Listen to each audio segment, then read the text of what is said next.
Welcome back to Law Vista. इस video में हम सेक्शन 11 पढ़ने वाले हैं। सेक्शन 10 तक सारे सेक्शंस हमने कवर किए हैं। हमने लिमिटेशन एक्ट की सीरीज स्टार्ट की है जहाँ पे हम सारे सेक्शंस कर रहे हैं। सेक्शन 10 का सबसे पहले जो टाइटल है उसे समझने की कोशिश करते हैं।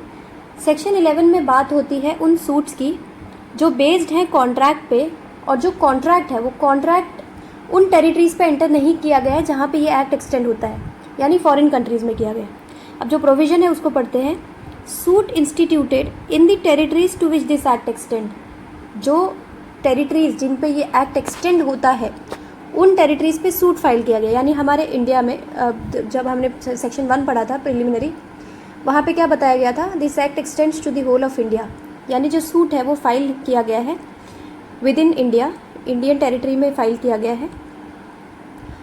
बेस्ड ऑन कॉन्ट्रैक्ट, जो सूट है वो किस पे बेस्ड है, कॉन्ट्रैक्ट पे बेस्ड है। Entered into the state of Jammu and Kashmir और इन अ फॉरेन कंट्री।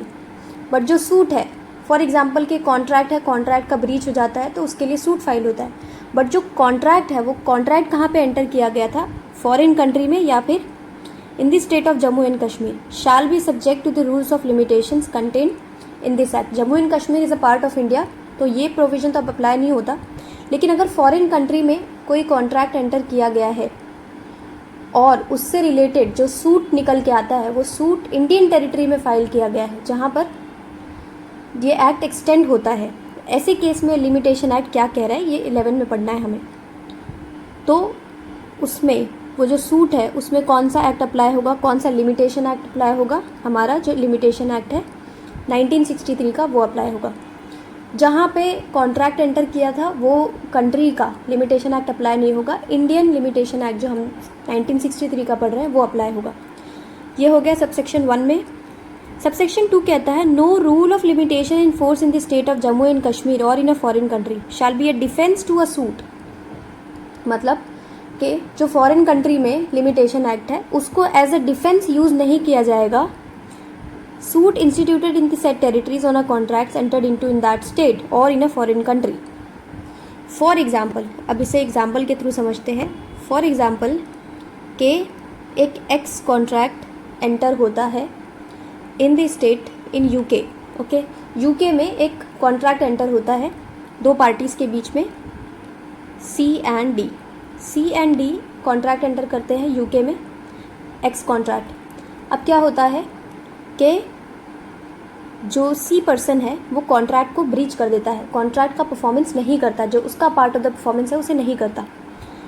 तो ये जो डी है वो इंडिया में सूट फाइल करता है। सूट किस लिए है, ब्रीच ऑफ कॉन्ट्रैक्ट के लिए अगेंस्ट सी।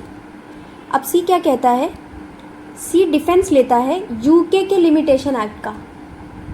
यही बात यहाँ पे की गई है कि जो यूके का लिमिटेशन एक्ट है उसका डिफेंस नहीं लिया जा सकता।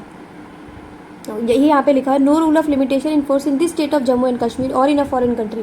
जो लिमिटेशन रूल्स है जो फॉरेन कंट्रीज़ में अप्लाई हो रहे हैं, फॉरेन कंट्रीज़ में इन फोर्स में हैं, उन लिमिटेशन एक्ट के प्रोविजंस का डिफेंस इंडिया में नहीं लिया जा सकता। जनरल रूल है ये। कोई भी पर्सन इंडिया में जहाँ पे सूट फाइल हुआ है और जो कॉन्ट्रैक्ट है वो फॉरेन कंट्री में फाइल हुआ है, मतलब एंटर किया गया है, तो उस फॉरेन कंट्री के लिमिटेशन का डिफेंस नहीं लेगा अनलेस, यहाँ पर सिर्फ 2 हमें एक्सेप्शंस बताई गई है। बाकी in general rule limitation act जो फॉरेन कंट्रीज़ के हैं उनका डिफेंस नहीं लिया जाएगा। अब ये जो सी पर्सन है वो बाद में इंडियन कोर्ट में आके ये नहीं कह सकता कि ये जो यूके का लिमिटेशन है वो तो कुछ और कहता है, इंडियन लिमिटेशन एक्ट कुछ और कहता है तो मैं इसका डिफेंस ले रहा हूँ, ये नहीं होगा।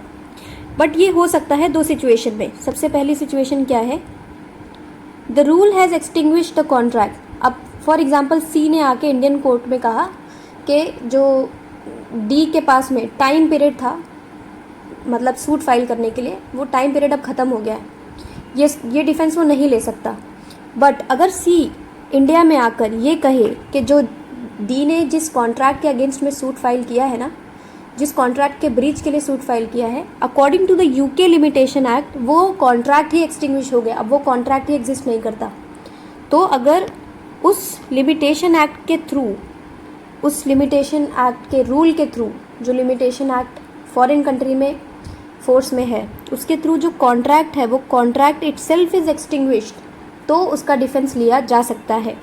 B the parties were domiciled in that state और in a foreign country during the period prescribed by such rule.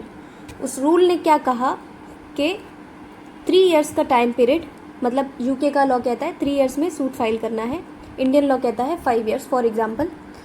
अब जो 3 इयर्स का टाइम पीरियड है उसमें जो पार्टीज़ है वो उस जगह पर, उस फॉरेन कंट्री में डोमिसाइल थी, वहाँ रह रही थी, तो ऐसे केस में भी इसका डिफेंस लिया जा सकता है।